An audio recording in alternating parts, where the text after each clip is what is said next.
We'll be looking at the state of South Africa's economy after the ratings agency Moody's argues that the country is intrinsically stronger than its peers. We'll be examining that in a little detail because the question we're asking tonight is that really a case of internal factors, or is South Africa merely stronger than her peers in the same way that a normal person is taller than a dwarf? We'll be answering those questions a little later in the bulletin. Right now, though, here's what's coming up. Zimbabwe microfinance institutions are locking horns with the government over non-remittance of member contributions. And Johannesburg's ongoing facelift is creating room for unique innovations in how space is used. Right then, let's start with sovereign ratings, specifically South Africa's. Moody's says it is unlikely to downgrade the country's rating in the foreseeable future. Moody's says South Africa's economy is stronger than those of her peers with a stable outlook despite various internal and external challenges. On the downside, however, the agency does say that Africa's most advanced economy could be downgraded if the government's commitment to fiscal consolidation and debt stabilization falters or if the investment climate deteriorates even further. Moody's says it will not receive the country will not receive a higher credit rating unless it introduces reforms to boost potential growth and cut exposure to external shocks while at the same time remaining fiscally prudent. South Africa was downgraded to Baa2 from Baa1 in November last year due to poor growth prospects and a rising mountain of public debt. South Africa's finance minister has confirmed that the government is looking to sell off parts of Eskom in order to raise funds which the utility desperately needs. Eskom, as we've reported here several times, has been struggling financially and it has had to implement scheduled power outages in order to manage its diminishing power supply. Now, the privatization of state assets in South Africa, however, has been, to put it mildly, an extremely contentious issue for years now, and it has been fiercely debated within the ranks of the ANC and between the ANC and her allies. The government, however, is in talks with the private sector to sell some of Eskom's assets, but it will remain the main shareholder of the utility. We are focusing mainly on the sustainability of the existing Eskom, and beyond that there are a number of permutations that we're looking at, but including the involvement of the private sector, which is already happening in terms of cogeneration, independent power producers, and participating at other levels, because remember, Eskom is in generation, it's in transmission and distribution, so all of those are areas that need to be looked at. The guarantees that Eskom has with government have not been fully utilized. So it's not like Eskom is in such a precarious position that we actually, would want to do this overnight. So we do have time in our hands, and it is for that reason that we need a comprehensive approach rather than just rushing to actually get everybody on board. On to Nigeria now. Operators in that country's embattled oil and gas industry have criticized a policy from the central bank against the dollarization of local trade and services. The central bank has condemned the US currency substitution, arguing that it will weaken and undermine the naira. Industry players, however, say the petroleum sector has a legitimate need to use the dollar for cross-border transactions, and it is absolutely integral to keeping them globally competitive. Local oil sector players have also rallied against suggestions by international oil companies that they should cut project costs by at least 30% in light of the fall in global crude prices. Local operators say if these cuts were done, they would result in layoffs and companies folding altogether. Now let's head over to Lagos right now. Deji Badmus is live over there at the moment. In the last couple of hours, of course, the MPC meeting from the Central Bank of Nigeria just concluded. They did hold the base lending rate at 13%. Deji, walk us through the decision from the Monetary Policy Committee today. What's the rationale for holding rates at the same levels from their meeting in March?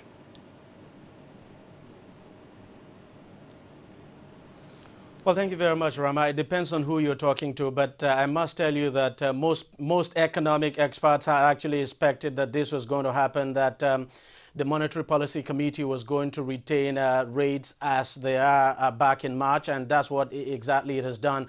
And basically, one of the reasons most experts have said the Monetary Policy Committee has done this, and actually one of the reasons I actually advocated that it actually did this is just because, you know, a new government will be coming in on the 29th of May.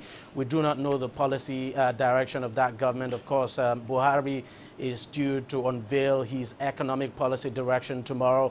And some people have said it just would it made sense that the Monetary Policy Committee has decided to wait until it is, you know, until the policy direction of the incoming government becomes known. But before it actually knows what to do next. But other than that, you listen to the Monetary Policy Committee, it gave reasons for retaining rates as they were back in March, saying, for instance, that things have not changed considerably, and that if you consider development elsewhere, like in the United States, where monetary policy are expected to be normalized, and then you also consider the fact that you still have that oil, you know, crude oil glut in the international crude oil market, which of course will definitely take its toll on Nigeria's foreign exchange earnings, and of course it has accretion to the foreign reserve. The Monetary Policy Committee decided to just, you know, continue to just retain its tightening policy, because that's what it's actually done. So we just have to wait. The significant difference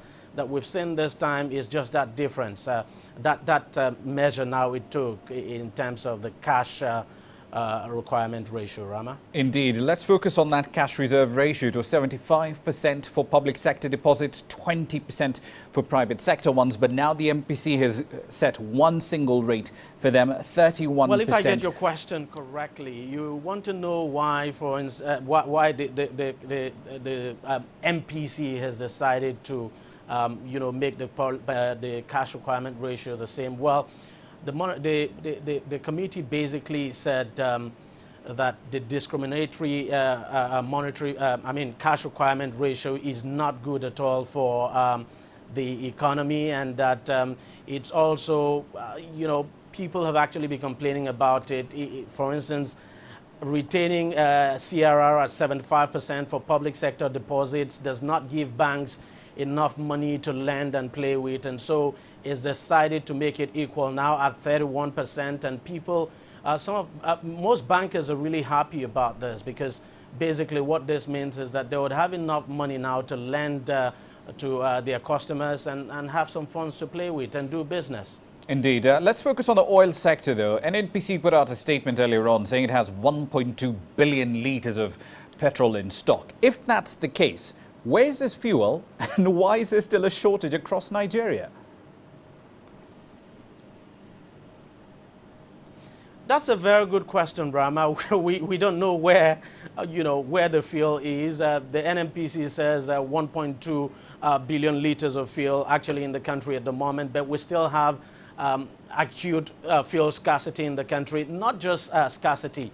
As a matter of fact, we don't have fuel selling for 87 naira per litre in most of the filling stations across the country, apart from the filling stations of the major oil marketers. But fact is that the NNPC cannot do this alone. The NNPC hasn't got, you know, the capacity to meet the demands of Nigerians. And so that is just the reason why we're having this scarcity. And most people have said, look, if we do not have some kind of resolution and get the major oil marketers as well as the independent oil marketers to start importing refined petrol, well, this is going to continue for a long time. So we just have to wait and see. But then I must tell you, Rama, as you observed, the scarcity is still biting, even though it's sort of subsiding, but it's still biting, and we do not have fuel selling at the regulated price of 87 naira per litre. Indeed. Given, however, that the distributable income among all levels of government hit a 5-year low in April, what's the federal government going to do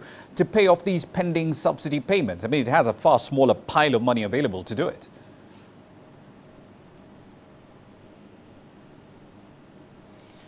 Well, it's difficult to know what the federal government is going to do. For instance, we do not expect the Jonathan administration that will come to an end on the 29th of May to do anything. As a matter of fact, the government is talking about removing subsidy, but even if the government was to remove subsidy, it still has to pay its outstanding. How it's going to raise that money, we do not know for now. Of course, it will be praying that the price of oil continues to go up. You know as well as I do that the government at the moment is borrowing to pay salaries, and it wouldn't make sense at all for the government to go borrow money to pay these oil marketers now for subsidy. So we just have to wait and see where the government gets the money, but it's surely going to be a huge challenge for the Buhari administration, because there's no question at all that it is going to inherit this problem. Where it gets the money to pay these oil marketers, we do not know, but one thing we know for sure is that, look, Buhari's government would have to pay these marketers. If he doesn't pay the marketers, then Nigerians should be prepared for more trouble. Yes, indeed. We'll leave it there for the time being. That Stejaban was live, of course, in Lagos, Nigeria. Of course, the inauguration, which he was referring to earlier there, is about 10 days away. Should be interesting to see who will be tapped for the posts of finance and oil ministers. Now, Kenya's ban on money transfers to Somalia is having an enormous effect on Somali communities who are heavily dependent on transfers from the diaspora. Kenya, as you might recall, in April suspended the transfers, also known as hawalas, last month. The objective at the time, officially according to the government, was to cut off finance to terrorist groups like Al-Shabaab. Now, other countries with large ethnic Somali communities like the UK and the US have also banned these transfer companies. The industry, however, is a big business. Somalis abroad send an estimated $1 billion plus home every single year. Now, they're now increasing efforts to bring greater transparency to the system so that transfers can operate a lot more legitimately. CCTV's Miriam Bemard spoke to an analyst, Paul Gabriel, about these developments. We are seeing a strong ban on money transfers across Africa, the latest, of course, being Kenya. Why are we seeing governments now taking a very stern position? Well, this really has to do with how many money transfer systems work, and especially the ones that we are seeing being banned at the moment. Because in contrast to the traditional banking system, where you have a client on the one hand side that you can identify and a client on the other side that you can identify, in the money transfer systems that are being banned at the moment, this is not really the case, because they function on a different basis. They basically function on the idea that you have reputation and the trust between the sender and the receiving agent. So you can't really trace transactions in the same way that you can do in a kind of commercial banking world, and this is really a major concern. And there are really three elements that are kind of channeling into this concern. On the one hand side, you have terrorism. So since 2001, of course, we have new legislation against financing of terrorist organizations. So you have countries increasingly being concerned about terrorist organizations using those money transfer systems to transfer money into the hands of terrorists. And the likes of course, Boko Haram being one of them in the last couple of weeks. Yes, yeah. Definitely. And then the second is really organized crime networks, because they're able to use these networks to then essentially do things like money laundering. So that's another major concern. And then thirdly, of course, countries, especially since the global financial crisis, are more concerned about keeping track of the inflows and outflows of money into their jurisdictions. And so this is why at the moment we're seeing more emphasis onto focusing on those money transfer organizations, because the way they work just means that they don't really very comfortable with those regulations. And in addition, you also have the banks, of course, being under pressure, and more enforcement being done at the moment. You've seen the big fines against major international financial institutions. So there's a compliance risk that many banks are not willing to take anymore, and are therefore shutting down accounts of those money transfer organizations. Is there a way that banks and governments can sort of tackle the corruption but allow people to transfer money back home? Yeah, I think that's something that's being tried at the moment, because, as you rightly say, there's a major concern about what's going to happen to the Somalis in Somalia that are unable to receive funds from abroad if those money transfer organizations are being shut down. Because ultimately, it's a humanitarian concern. Many Somalis still rely on those organizations. And it's not only Somalis, it's also NGOs working in Somalia, partly funding their operations by using money transfer organizations. And so there has been, over the last years, this sort of battle going on between Somali diaspora and commercial banks, trying to prevent the commercial banks from shutting down the accounts of money transfer organizations to keep the lifeline of Somalia going. Externally, then, how are foreign investors looking at sort of the banking system in many African countries because of this ongoing issue with money transfer systems? It really depends on the country because it's so different in the jurisdiction. So if you just look at East Africa, we've said Somalia, very much the money transfer system, domestic banks just starting up. So anyone investing in Somalia at the moment is still reliant on either banks in Dubai or using those money transfer systems. Ethiopia is a different system altogether where it's all state controlled, and in Kenya it's much more open. You have actually a developing financial system that foreign investors are very much interested in. So it really depends on the jurisdiction and what is allowed. And in the case of Kenya, really is actually one example where foreign investors have found it very much interesting and very much rewarding to go into that sector. Let's make a quick run through equity markets here for you. Another day of bear sentiment rifling through the markets in Nigeria and the JSE. Kenya, of course, posting a 0.2 gain today, but that in and of itself is actually not significantly important. What is the number of where the index is, well under 5,000 points.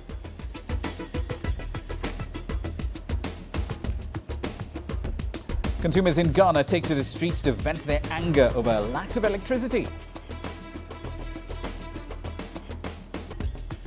And we'll be looking at the fight between microfinance bodies in Zimbabwe and the government over non-remittance of member contributions.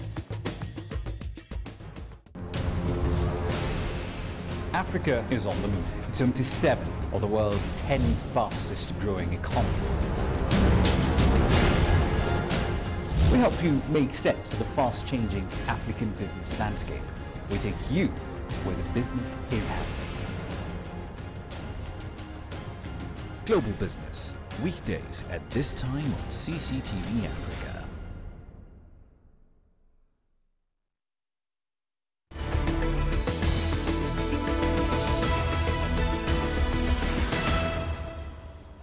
Welcome back to the program. You're still watching Global Business Africa. Now, thousands have taken to the streets of Ghana's capital to protest against the government's failure to end a power crisis that has been running for 3 years now. Protesters are demanding that the government takes action to address this energy crisis, which has not just crippled businesses, but left homes in darkness. Ghanaian celebrities, academics and private business people took part in the march stretching half a kilometer through the city. The frequent outages have become ridiculed. The slang word for power cut in the local Twi language, Dumso, is the subject of comedy skits, protests and a hashtag campaign.